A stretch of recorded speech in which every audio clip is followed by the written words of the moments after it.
After hearing Mr. Comey's testimony today, America is stunned. The cloud hanging over this administration has just gotten a whole lot darker.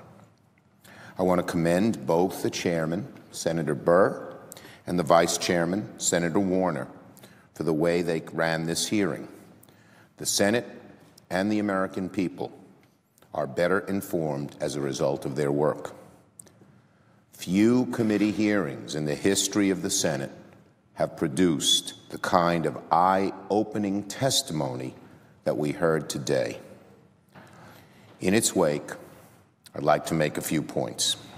First, for weeks, media reports indicated that the president had directly and indirectly pressured the FBI director to end the FBI's investigation into General Flynn.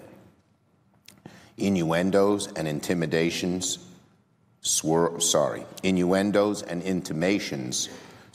around, but we now know much more of the truth. There is now no doubt that Mr. Comey understood the president's request that he let go of the investigation into General Flynn in a meeting during which it was discussed whether Mr. Comey would keep his job as FBI director, as a direct effort to prevent that investigation from going further that looks a lot like a quid pro quo. During questioning from a Republican senator, Senator Risch, Mr. Comey told us that he took the president's conversation with him about the FBI investigation into General Flynn as a directive to scuttle that investigation.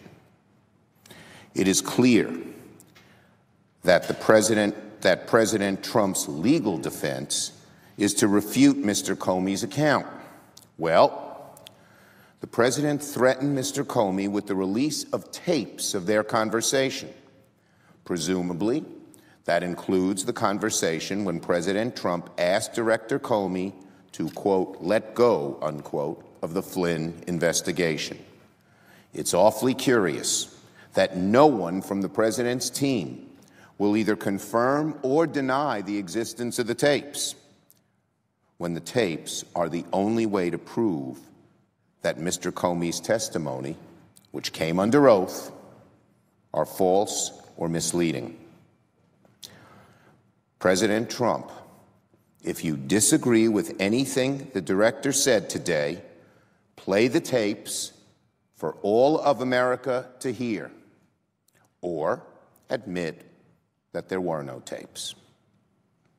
Second, Director Comey's contrasting view of the Clinton email case and the Russia case is telling. Mr. Comey did not wish to see a special counsel in the Clinton case because he looked at the facts and determined there wasn't a case for one. With respect to the Russia probe, the director examined the facts and felt there was enough potential evidence that a special counsel was warranted. Again, the contrast is telling. Democrats and Republicans alike, the American people as well, should be pleased that the investigation is in the hands of former Director Mueller. And third, the hearings raised serious questions about Attorney General Sessions that he and the Justice Department must answer immediately. Senator Wyden and Senator Harris repeatedly asked Director Comey about Attorney General Sessions' involvement in the investigation before he recused himself. Director Comey didn't have direct knowledge of his involvement, but made clear that he suspected that the Attorney General needed to recuse himself weeks before he actually did so, and that he could not share the reasons for that in an unclassified briefing.